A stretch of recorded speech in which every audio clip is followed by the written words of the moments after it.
السلام عليكم ورحمة الله وبركاته. بسم الله والحمد لله والصلاة والسلام على رسول الله وعلى آله وأصحابه الفائزين برضا الله أما بعد.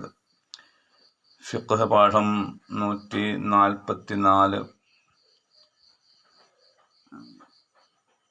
സുന്നത്ത് നോമ്പുകൾ അതിൻ്റെ നിയ്യത്ത് രാത്രിയിൽ തന്നെ ആകണമെന്നില്ല. നിയ്യത്തിനെ രാത്രി ആക്കുക എന്നത് ഫർള് നോമ്പിൻ്റെ നിയ്യത്തിലുള്ള ഷർത്താണ്. സുന്നത്ത് നോമ്പിൻ്റെ നിയ്യത്തിൽ അങ്ങനെ ഷർത്തില്ല. അപ്പോൾ പിന്നെ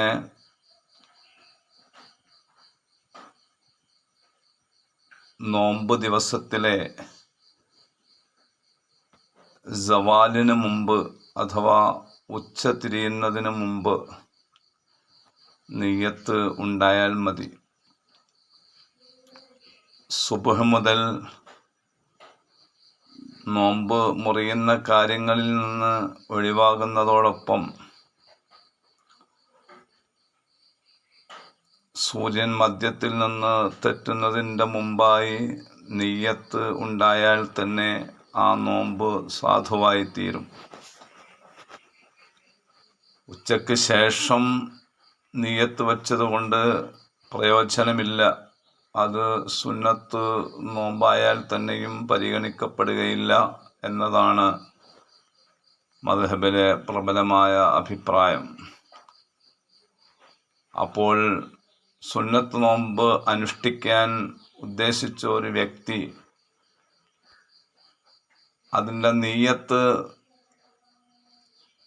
തലേന്നാൾ രാത്രി അഥവാ സുബ്ഹിന് മുമ്പായി വച്ചില്ല എന്നതുകൊണ്ട് മാത്രം അയാൾക്ക് നോമ്പ് നിൽക്കാനുള്ള ചാൻസ് നഷ്ടപ്പെടുന്നില്ല.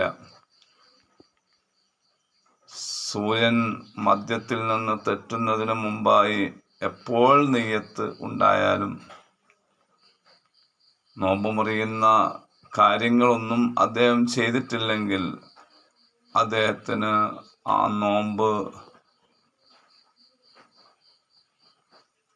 നോറ്റെടുക്കാൻ കഴിയും. ആ നിയ്യത്തിന് യാതൊരുവിധ കുഴപ്പവുമില്ല.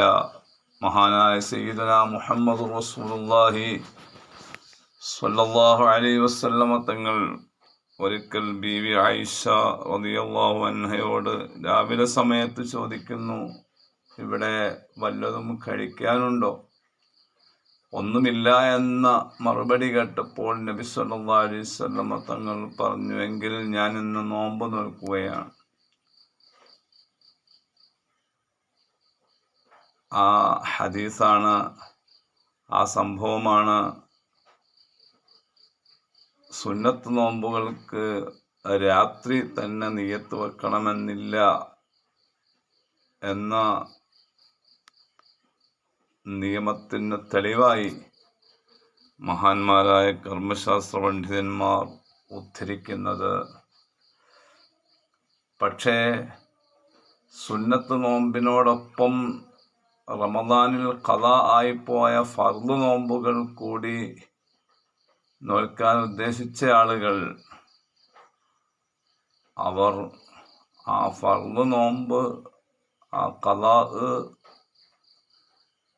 വീടണമെങ്കിൽ തലേന്നാൾ രാത്രിയിൽ തന്നെ നിയ്യത്ത് വെക്കേണ്ടതുണ്ട്.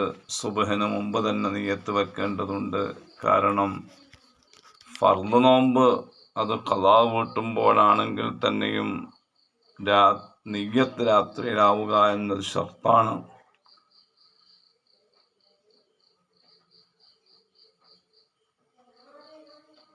ഫർളും സുന്നത്തും തമ്മിലുള്ള വ്യത്യാസം,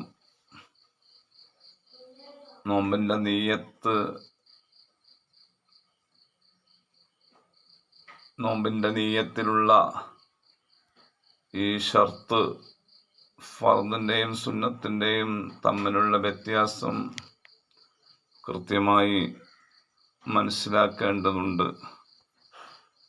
അല്ലാഹു സുബ്ഹാനഹു വ തആല വിഷയങ്ങളൊക്കെ കൃത്യമായി മനസ്സിലാക്കി ഇബാദത്തുകൾ കുറ്റമറ്റ രീതിയിൽ നിർവഹിക്കാൻ നമുക്ക് തൗഫീഖ് നൽകട്ടെ. ആമീൻ. അസ്സലാമു അലൈക്കും.